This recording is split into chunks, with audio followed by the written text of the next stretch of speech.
All right. Hello, everyone. Thank you for joining this workforce webinar. I'm Jordan Johnson. I work with ICSPS and will be kind of a host and moderator for this event as Drew presents.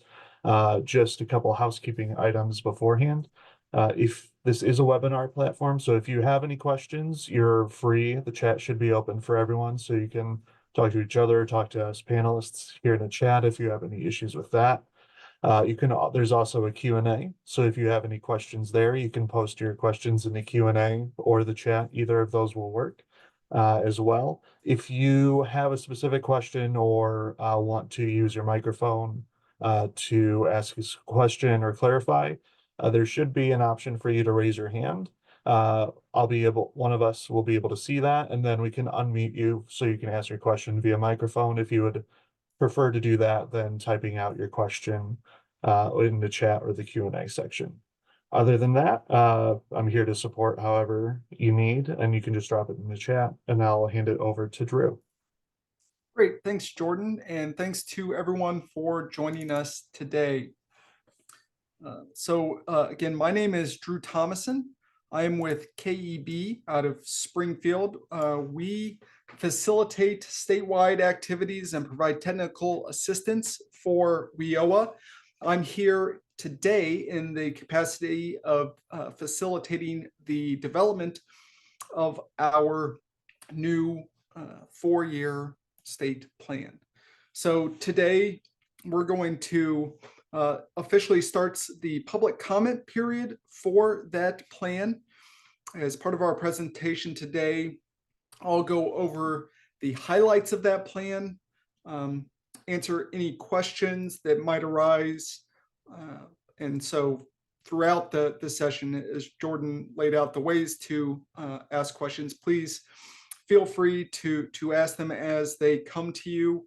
We don't have any built-in stops for questions. So as the questions come up for you, please go ahead and ask them, and we will answer them to the best of our abilities. If you do have a question or a comment that we cannot address today, please, we will ask for some of your contact information, and we will provide you an answer offline after we do the proper research necessary to address your questions.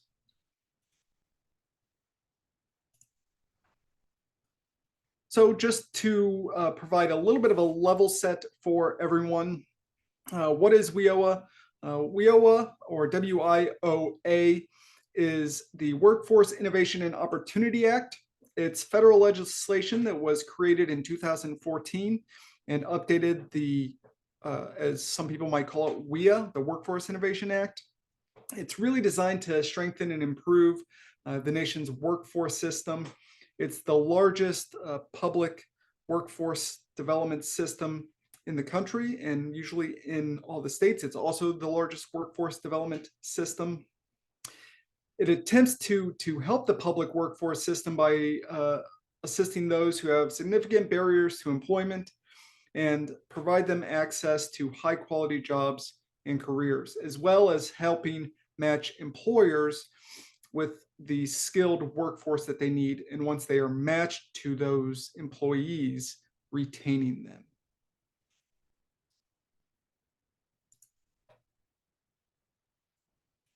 So every 4 years, all states are required to develop a new strategic plan under WIOA. So it is first and foremost a compliance requirement of all states and governors. It's something that we have to do in order to be in compliance with the federal law.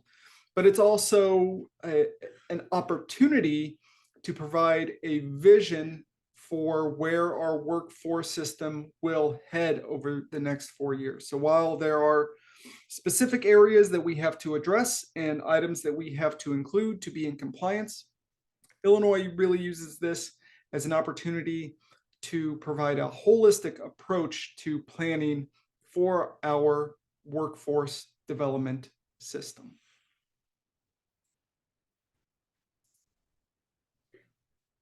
You excuse me, I've got a little bit of the whatever cold is going around, so I might have to wipe my nose occasionally. I apologize for that.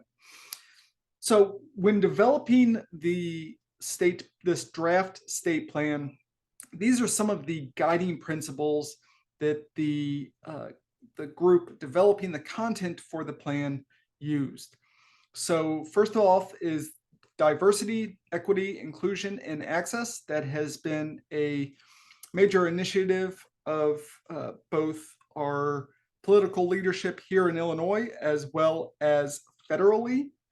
That is representative in things like the Governor's Commission on Workforce Equity and Access, as well as the IWIBS, or our State Workforce Board's Equity Task Force. We also took a customer-centered approach to designing this plan. And we'll get into this a little bit more, but when we say customer-centered, what we mean is, first and foremost, when developing this, putting the customer at the forefront of thought instead of compliance at the forefront of thought. We look at what would best help address customer needs and then craft the plan around that, ensuring compliance secondly. And also a note there, when we're describing customers, we mean both individuals and job seekers, as well as employers. Those are our two big pools of customers for our workforce development system. So we keep both sets of them in mind when developing this plan and further down the road. Again, another major initiative of the governor here in Illinois is making Illinois a leader in next generation technologies. So those are things like clean energy, which includes electric vehicle manufacturing, energy storage, solar power, wind power, as well as things like biotech and quantum computing. And then lastly, another guiding principle was ensuring that the system is adaptable, resilient, and continuously improving. This came from lessons learned during the pandemic, that we need to ensure that we have an agile system that can change to address the current circumstances facing both the system as well as users of the system.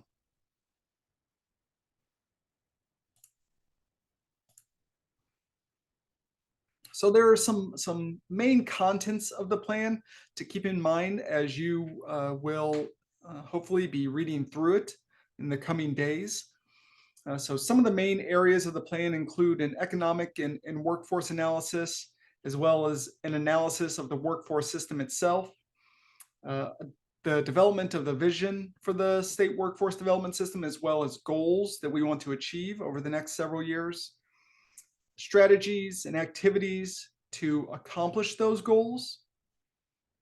There's information about the structures that support the workforce system. So some basic information about the state agencies, the state workforce boards, the data systems, all the pieces that are in place to support the work done in the workforce development system.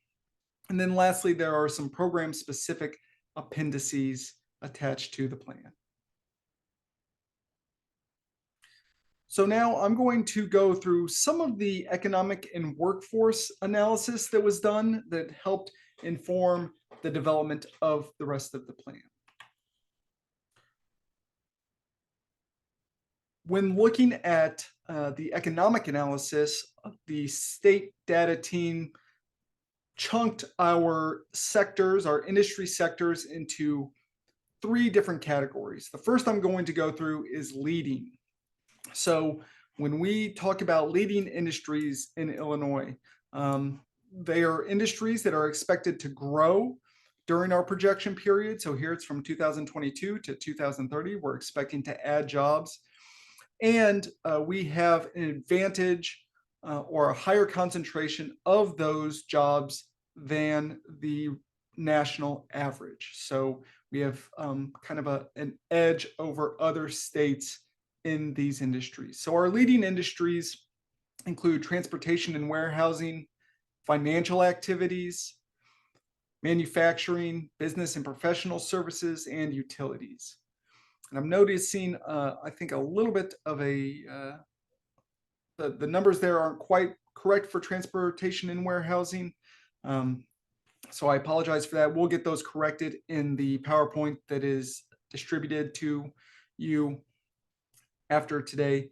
But again, these are areas where we're going to add jobs, whether it's 600 to 700 jobs or 17,000 jobs.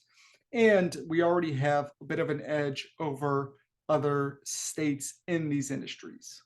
Again, the thing to keep in mind is that these are state level numbers. And so we recognize that this could be different region to region and area to area. These are our statewide projections. So what are we talking about when we talk about transportation and warehousing or professional and business services?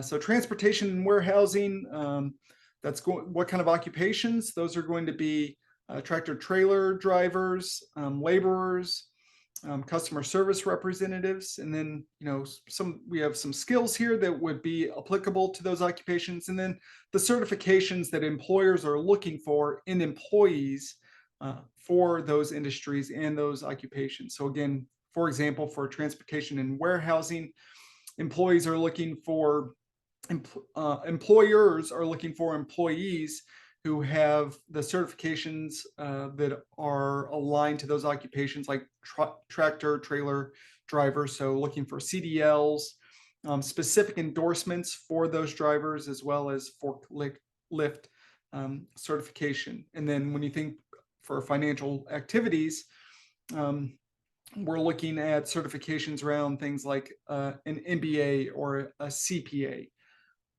Something to keep in mind when viewing these is that WIOA and how we operate within WIOA in Illinois, we generally provide training and support vocational and technical training programs that have a clear pathway to employment.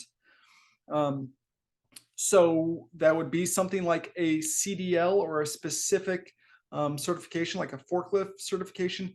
Generally, WIOA doesn't support things like obtaining an MBA or a CPA, because while those are obviously things that employers are looking for in certain sectors and do provide individuals with the ability to obtain those jobs, there is less of a clear pathway to employment by obtaining those credentials. So these are for our leading industries. Next, we're going to talk about emerging industries here in Illinois. So these are industries that we are projecting to add jobs during our the next 8 years. So we think we're going to add jobs in these areas. However, when you look at the concentration of jobs that we currently have in Illinois, we are lagging behind the national average. However, as you can see, we're going to be adding jobs. So these could then become our leading industries over the next several years. So our emerging industries include leisure and hospitality, healthcare and social assistance, government, retail trade, construction, and agricultural production. The piece of note here is that leisure and hospitality is projected to add quite a substantial number of jobs. However, this is mainly getting back to a baseline of pre-pandemic level of jobs. Leisure and hospitality was the industry that was probably hit the hardest during COVID with layoffs. And so now what we're seeing is that industry starting to heal and rebound and adding those jobs back in. So what kind of occupations are we talking about within these emerging industries? What certifications are we talking about? So leisure and hospitality includes fast food and counter workers, food service managers, waiters, waitresses, as well as occupations that support lodging and hotels. And so you're going to see a lot of those certifications that employers are looking for relate to that. So the ServSafe certification, food handlers card, CPR. Same thing with healthcare and social assistance. Again, though those occupations include RNs or registered nurses, home health and personal care aides, nursing assistants. And so those certifications that those employers are looking for line up to those example occupations. And those are certainly certifications that in the past, the workforce development system in Illinois has supported individuals in seeking and achieving.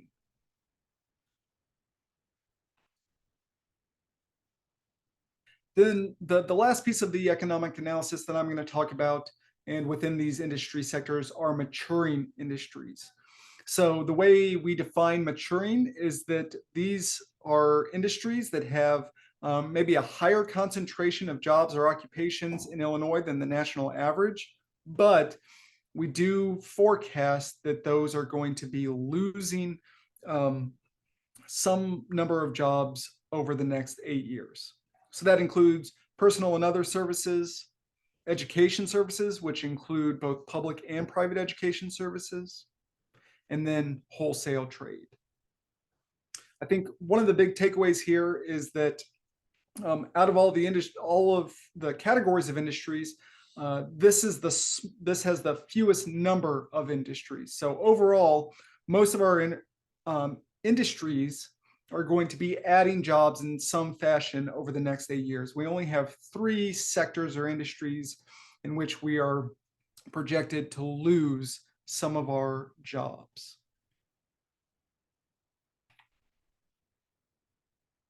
And so, what are some of the example occupations for these industries?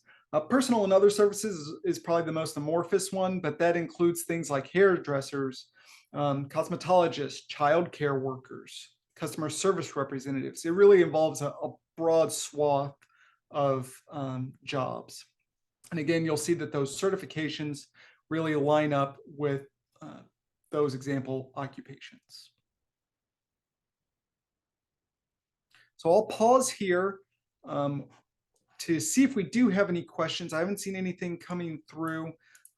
See if we have any questions before we move on to the labor market trends that we see that are going to inform this plan.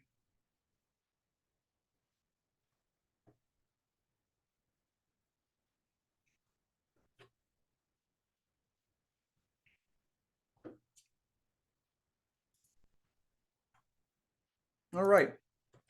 So that was the economic analysis.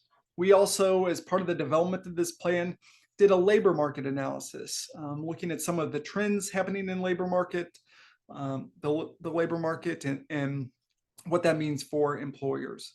So one of the biggest trends that we've seen that is important, especially to employees, and this comes out of COVID, is remote work or working from home. Not that that was not a thing before COVID, but it became during COVID necessary for a large number of jobs. We do note that there are almost 40% of jobs in the state that cannot be done remotely. Those are jobs that require a human being to be in person. But we did want to address these work from home trends. So what you're seeing on your screen now should be a chart that shows you the desired number of work from home days versus actual work from home days. And this is post-COVID. This data is from 2023. So I think what we're seeing from here is that there's a higher number of people who would like to work from home than currently are able to work from home for whatever reason. The place where that really kind of lines up and matches are 2 to 3 days and a little bit into 4, where we see that the desired amount of work from home days matches with the actual work from home days.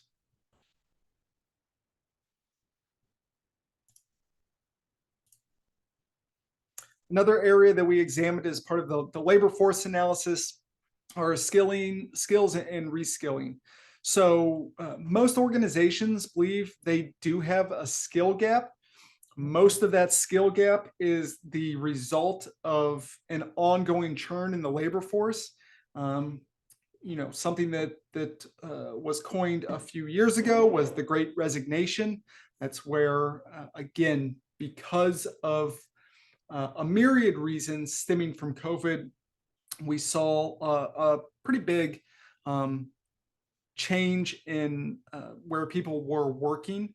Either they reevaluated their current job and sought different employment for whatever reason, or they maybe exited the labor force and just never came back. So because of that, a lot of organizations and employers do note that there is some kind of skill gap. Again, that's mostly due to the worker shortage. But that means that industries that require specialized skills and training, they have an even bigger labor shortage because of the amount of time and energy required to train up those workers. Something that we were hearing from hiring managers, HR professionals, and just other employers in general are that they're really looking for a lot of soft skills in their new employees, and there might be a lack of soft skills in those new employees. So those are things like problem solving, time management skills, the ability to adapt to change, and just general leadership abilities. So that's a place where we've noted that the labor force probably needs to be strengthened on.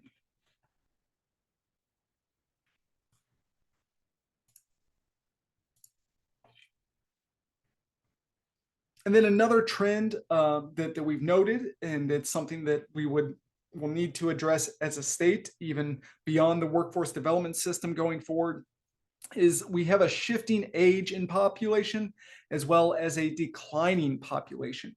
So our Illinois population is getting older, while at the same time it is declining. We had our peak was in 2013 of close to 13 million people. Since then, it has declined every year except for one, and that decline is usually between 0.25% and 1%. So we realize we are in a predicament of having an aging labor force and a declining general population, while at the same time, if you think back to those slides I showed you on leading and emerging industries, we're going to be adding quite a few jobs. So we really have this question to answer of where are those employees going to come from? So that's a broad overview of our economic analysis as well as our labor force analysis that helped inform some of the items that I'm going to go over on the next slides. But before I move on to that, again, I want to pause here. I haven't seen any questions come through, but just see if anyone does have any questions on any of the content I've presented to date.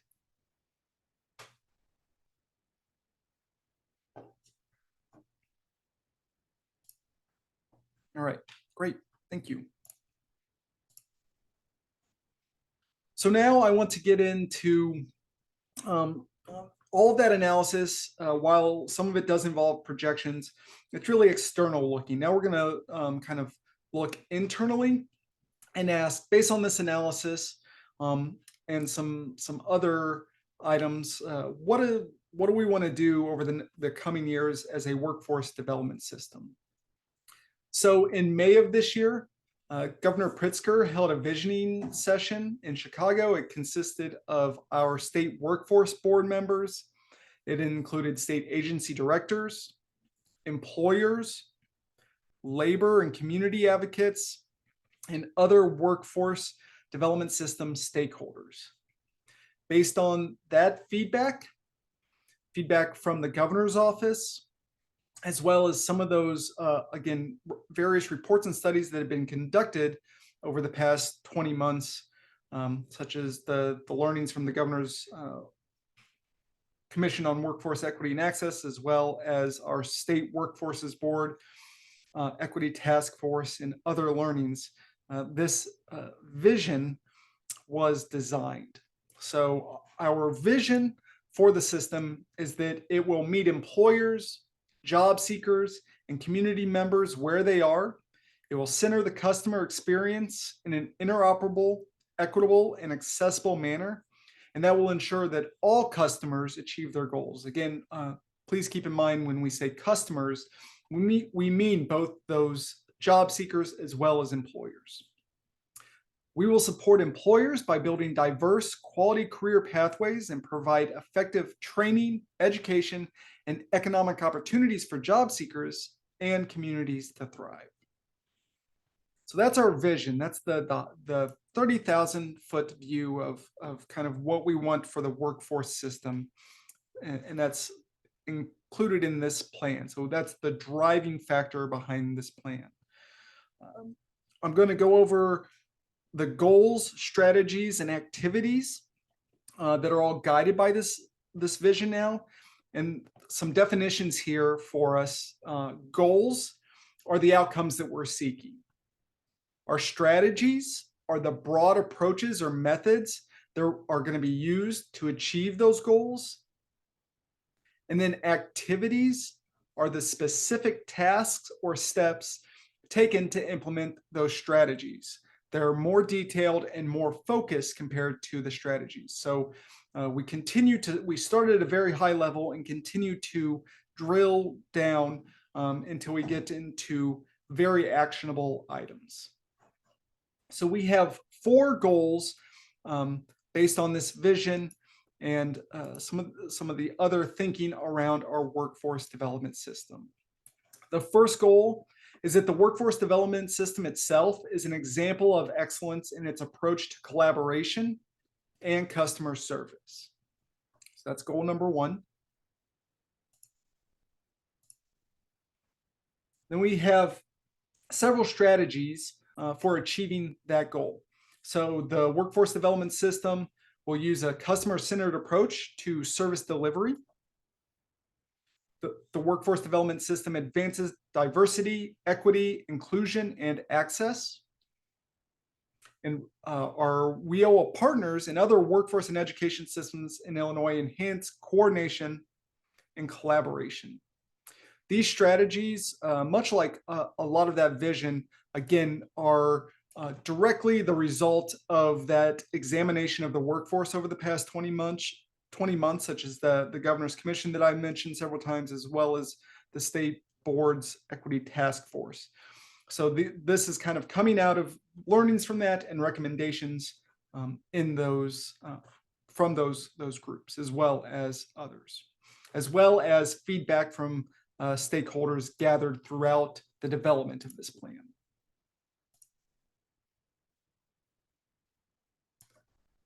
The other strategies for this goal number 1 about being an example of excellence in customer-centered approach and service delivery are that job seekers, employers have a broader awareness of the workforce development system, and the state enhances local service delivery through supporting development to frontline workers.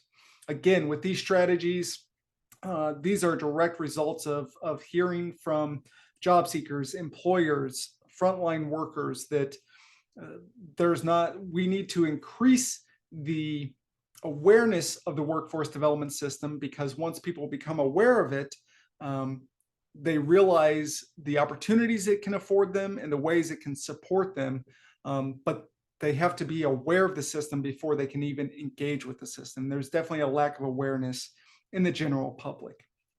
And then we also recognize, again, that to do a lot of these strategies and some of the activities I'm going to go through, the state has to support those frontline workers in achieving these strategies, goals, and activities.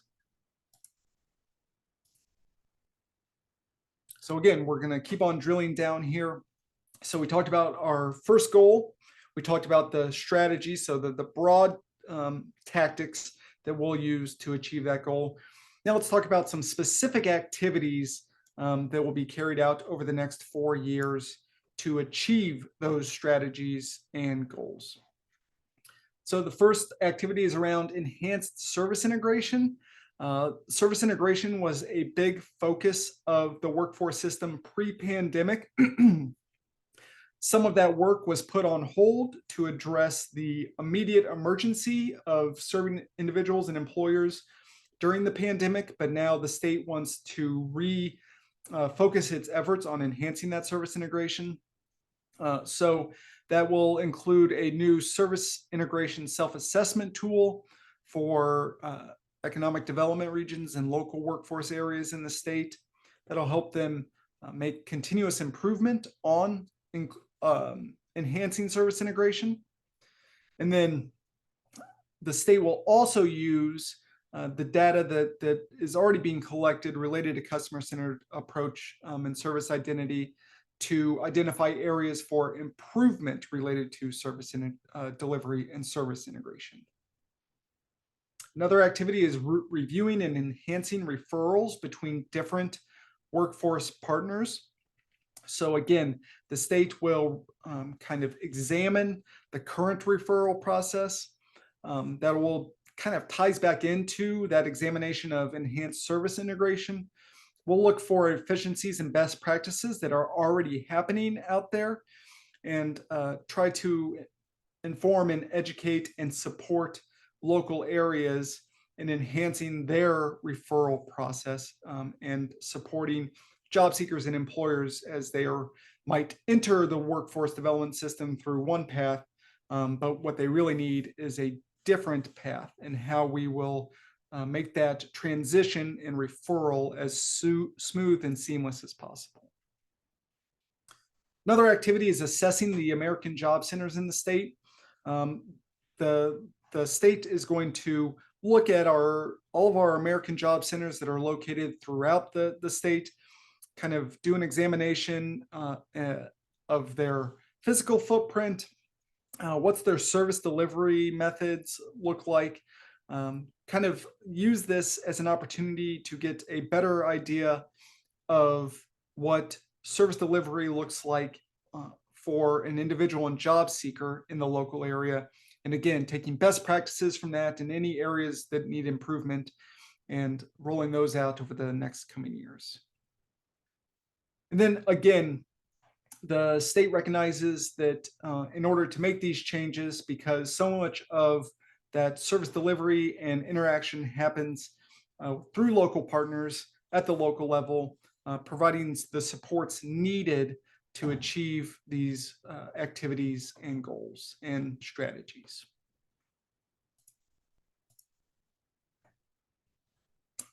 Some other specific activities includes data disaggregation. So looking to uncover areas where equity and access within the system need improvement. And to do that, we need to disaggregate the data and also make sure it is good data. So that will be part of the activities over the coming years. The state is looking to establish a good job standard. This is something in which work has already been undertaken. It's an effort that is being championed at the federal level as well as at the state level. So our state's Department of Labor will work closely with the workforce system to kind of establish a good job standard, a good training provider standard as a way to ensure that the employers and training providers that the state is working with and referring clients and individuals to as part of the workforce development system meet a certain standard. We want to where allowable and appropriate support immigrants, migrants, and asylum seekers.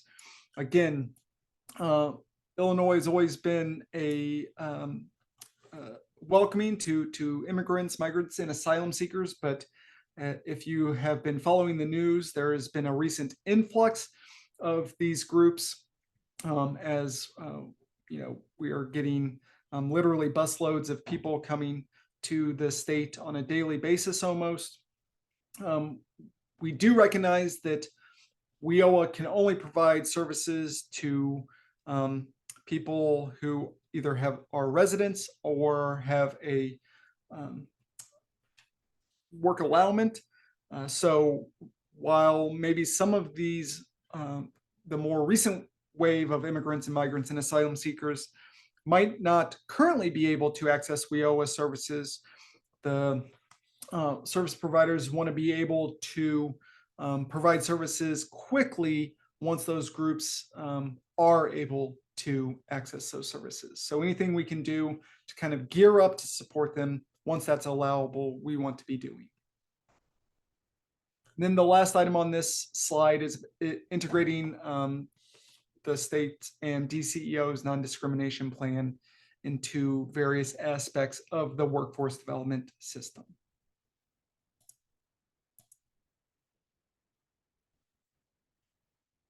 Other goals include expanding the focus on coordination and collaboration in region and local strategic plans, as well as an interagency agreement. And when we're talking about an interagency agreement, this would be between the 4 state agencies and organizations responsible for administering the core WIOA programs.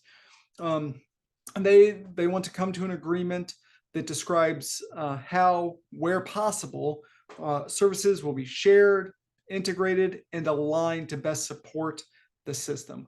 Again, this is the state wanting to model best practices for local areas as local areas come to their negotiate and agree upon their annual budgets or their annual memorandums of understanding. The state wants to model best practices for them.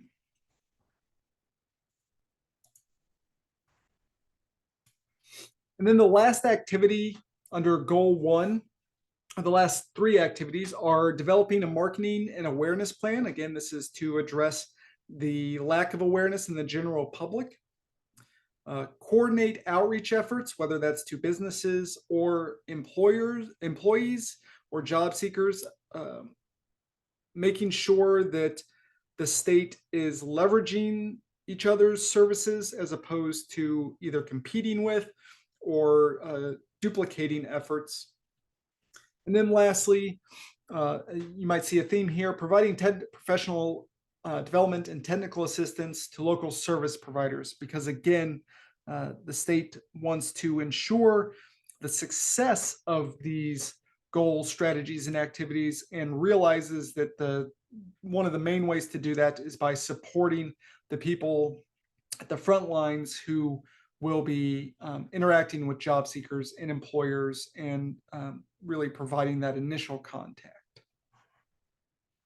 So I'll pause there for any comments, questions, or any clarifications needed on any of these activities, strategies for goal 1.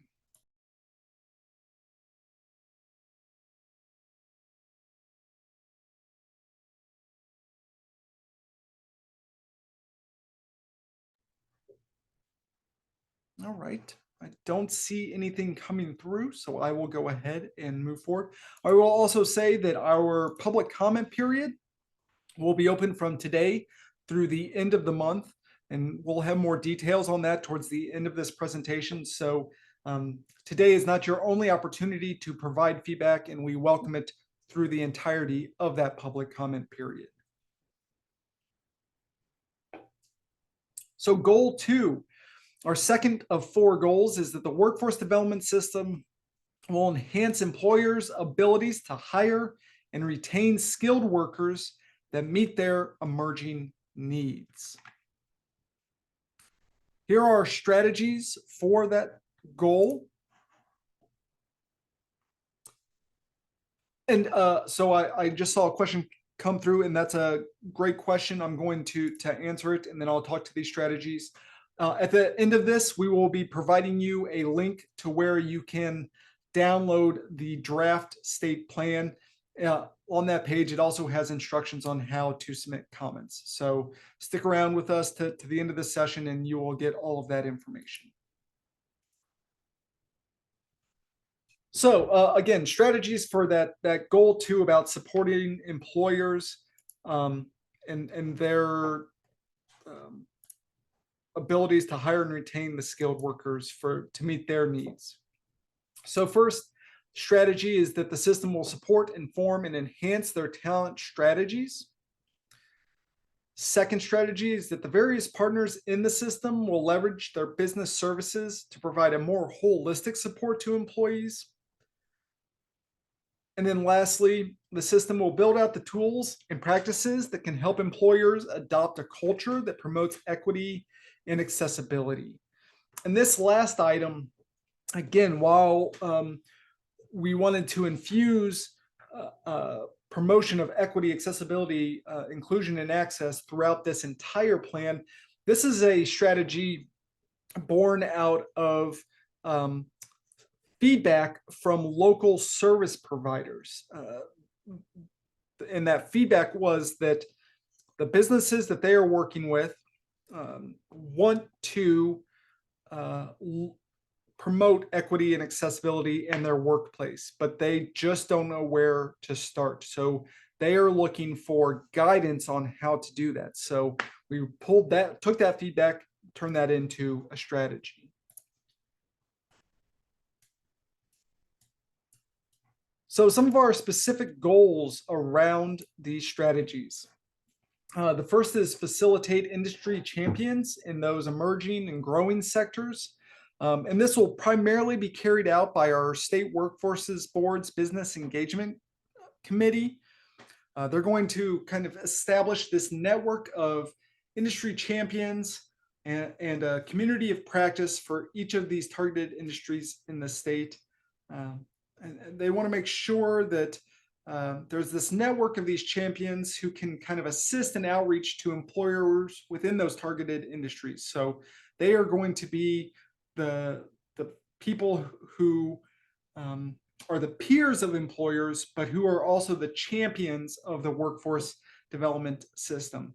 The Business Engagement Committee is going to pilot this approach, learn a little bit more about what it actually looks like in reality, and then hopefully take those learnings and apply it in a much broader sense in the coming years.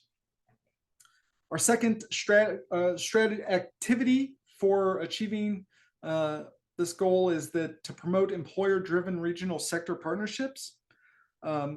Again, the Business Engagement Committee, or BEC, is going to be taking on a lot of this work, and they want to educate those executive level employees at employers. So think of the C-suite, CEO, COO. They want to educate them about talent pipeline management, sector strategies. We've already started to have some learnings and academies about this, but we're going to continue to promote that and help instruct some of those leaders in businesses about how to operationalize that public-private partnerships, those sector partnerships, and kind of some of those other talent pipeline concepts. We're going to look to expand apprenticeships in the state. As part of this plan, one of the attachments we're including is a 5-year apprenticeship expansion plan that we created as part of a 5-year apprenticeship expansion grant. So really looking towards apprenticeships as ways to help employers with their talent strategies. And this will likely go beyond what is been traditionally thought of as apprenticeship. And so I'm thinking of, an apprenticeship in a trade, an electrician, plumber, those kind of apprenticeships. We're looking at expanding beyond those traditional apprenticeships and moving into other sectors that can offer apprenticeships. And then the last goal on this page, our activity for support goal 2, is expanding awareness and use of existing pools of employees or potential employees. So this really speaks to both an effort around advancing DEIA efforts and supporting employers' talent pipeline strategies. So we want them to look beyond the pool of employees that they've used previously and look at other pools of employees that maybe have traditionally been overlooked. One prime example of this are returning citizens. So as people come back from incarceration, how can employers leverage using them, providing them with a good job and a career pathway, while at the same time meeting an employer's needs to fill gaps in their workforce.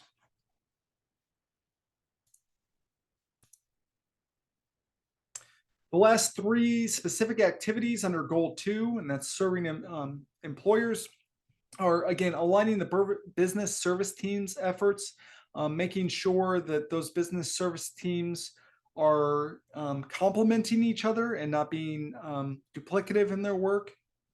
We want to explore what local workforce areas are doing, both here and outside of Illinois, to support employers' DEIA efforts. And again, that gets back to that idea of how can we support employers here in the state who want to expand DEIA initiatives, but don't know where to begin. We're going to kind of do an environmental scan to see best practices and disseminate those to employers. And then again, using the existing DEIA tools that we already know about, use those to help the local workforce employers support those local workforce areas support employers' DEIA efforts. So before I move on to our third goal, does anyone have any questions on any of these strategies, activities, or the goal in general of supporting employers?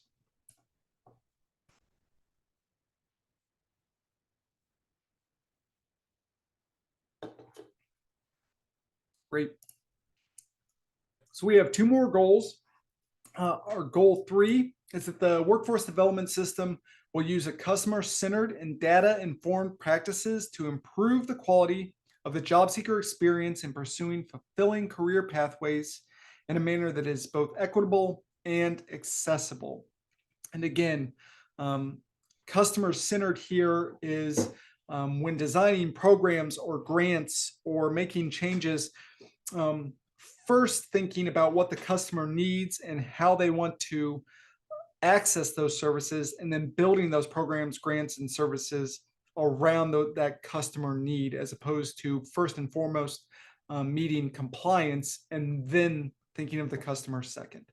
And data informed is we don't want to be doing this based on anecdotal evidence or anecdotal stories. Those do have a role, but we want to be data informed so we know where we need to be making changes or improvements and how best to make those changes and improvements. So we have 3 strategies under this goal. The first is that the system will educate and support job seekers regarding how to navigate the labor market. Secondly, the system interacts with job seekers in the places where they live and visit. And then thirdly, the system will use a data-informed approach to reduce barriers to services for job seekers who have historically been underserved.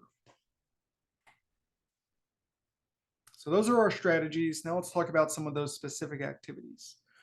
We're going to look to coordinate educational efforts to help individuals find and navigate career pathways. Again, because our system operates in such a way that we have 4 different organizations that are running their own portion of the workforce development system, how can we better coordinate those efforts to make sure that we are leveraging each other as opposed to not necessarily working against each other, but duplicating efforts? We want to highlight and support best practices regarding service delivery outside of the one-stop center. That's not to say that we're looking at never providing services within the one-stop center, or that wouldn't be your nexus of service delivery. But again, lessons learned from the pandemic are that brick and mortar shops or places of business or places of service delivery have been severely diminished. And how can we continue to support employees, job seekers, individuals who might not want to access services at the one-stop center? That could include things like a mobile workforce center, an RV that has some computers and an internet access, or it could include a kiosk at a mall. It could include going to job fairs and offering services there. We're still exploring what those best practices could be, but as we explore them, discover them, kind of disseminating that information out to other local areas who can then adopt those practices to best meet their specific needs. And that really ties into that third activity here, and that's explore what a virtual footprint looks like for service delivery and lessons learned from the pandemic regarding alternative service delivery strategies. So this one, we like to use the example of telehealth. There's been a big shift in the medical industry to where you can now access doctor's appointments without ever leaving your house, or mobile banking is another one. You can deposit checks without never visiting a bank. You can check your checking balance, your savings account balance. You can move money all from your phone. As if we go back to that labor force analysis, as our state's population continues to age, and we have a new generation coming up who are more adept and prefer to use virtual services, how can we adapt as a system to meet them where they are? The last two specific activities under this third goal are, again, ensuring that the data collected is accurate, reliable, and usable. So we want to be a data-informed system. We want to use data and analysis and synthesis to make educated decisions that really have an impact. But to do that, if data is going to be our basis for doing that, we have to ensure that it is accurate, reliable, and usable. Once we've confirmed that data is good data, we want to share it both within the WIOA at the state level between partners, and then also with regions and local areas, and help identify those existing barriers, and using that data to identify those barriers and kind of decide what we can do to reduce those barriers to accessing services.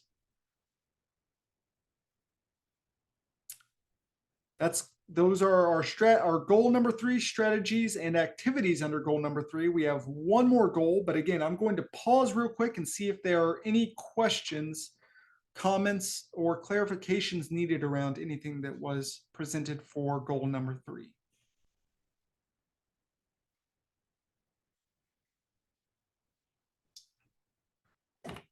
Great. We will move on to our last goal. This goal is, again, representative of the governor's office's areas that the governor wants to focus our economy on in the coming years to ensure that we are successful in the future. So this fourth and last goal is that our workforce development system will support the state's efforts to cultivate next generation technologies, such as clean energy, biotech, and quantum computing. We have one strategy under this goal, and that's that the workforce development system will provide exposure to individuals and job seekers to career opportunities in these emerging industries. So that it can include electric vehicle production, battery energy storage, smart manufacturing, solar energy. It could also include wind energy, anything that we would think is going to be this next gen technology. How do we provide exposure to potential employees and job seekers? So we have two specific activities under this strategy. And that's that education and workforce agencies collaborate on training strategies that would leverage our public workforce development system to meet the workforce needs of these emerging sectors. That includes the development of comprehensive career pathways, identifying state and federal funding opportunities to support those training solutions. And then the last specific activity for this goal is that our core WIOA partners continue to partner with entities outside of WIOA to support job seekers and employers in the development of these emerging industries, such as clean energy and advanced agriculture. A prime example of this is the Climate and Equitable Jobs Act that was passed in 2021. That is a state program that seeks to support the development of clean energy here in Illinois, as well as advance environmental justice issues.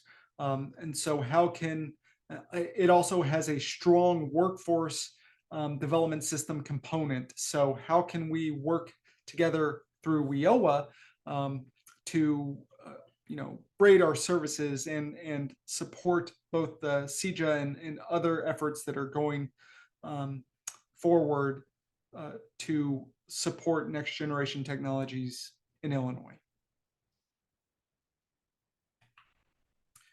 So that is the end of the presentation around the specific content of the state plan.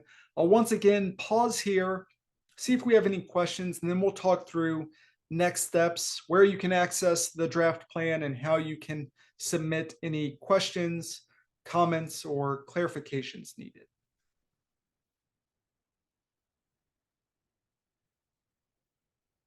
All right, great. So the next steps are that we will have our public comment period running from today through the end of the month. Once that public comment period is over, we will incorporate those public comments, suggestions, edits into the final plan. We will do that in February, make our final edits in February, and then we need to submit it to the U.S. Department of Labor and the U.S. Department of Education in early March. So our steps are to solicit your feedback, incorporate that feedback, and then submit our final plan. Recognizing that the plan is quite large, it's approaching 400 pages. We do have some sections of interest if you want to limit your reading. So sections of interest here include the introduction, which really kind of gives an executive summary of what's in the plan. That's on page 4. We have that economic and workforce analysis that starts on page 6 and runs for about 40 to 50 pages. On page 63, you can see the vision and goals. Those strategies that I discussed start on page 73. And the implementation of those strategies, including the activities that were discussed here, can be viewed in more detail starting on page 76.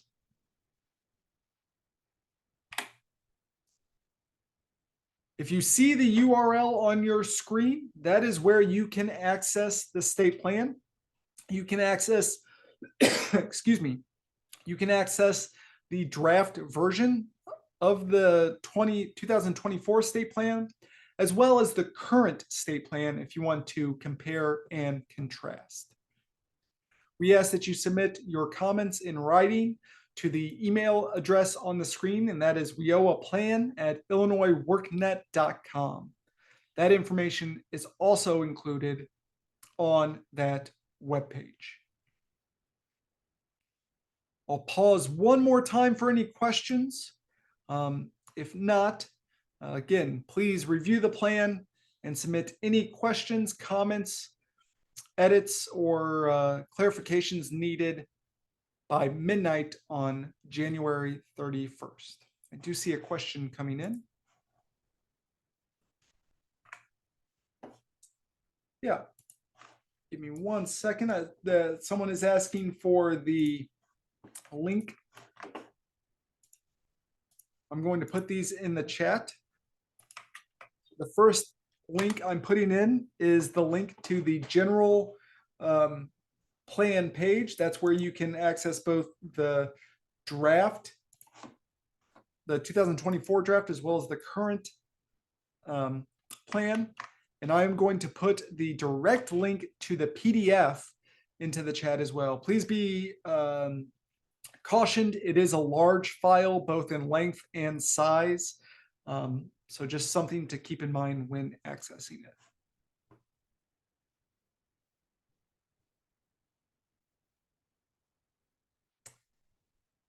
So with that, I don't see any more questions coming through. I appreciate your time today and look forward to hearing back from your feedback. It says the page is not, is that, Debbie, is that to the plan, the PDF? Oh, it was working this morning, but you Yeah, are it's the correct. We will update that as soon as we end the meeting here. Again, I'm not sure why that is not working currently. Apologize for that. And we will, let me try something real quick. Okay, apologize for that. We will work to rectify that this afternoon. All right, thanks all, appreciate it. Thank you. And this recording will be posted to the WorkNet professional development site. So if you or someone in your office wants to view this later, this should be up by the end of the week on the Illinois WorkNet Center where the other professional development items are. So if that's all, we can wrap up for today. Thank you. Great, thank you, Jordan.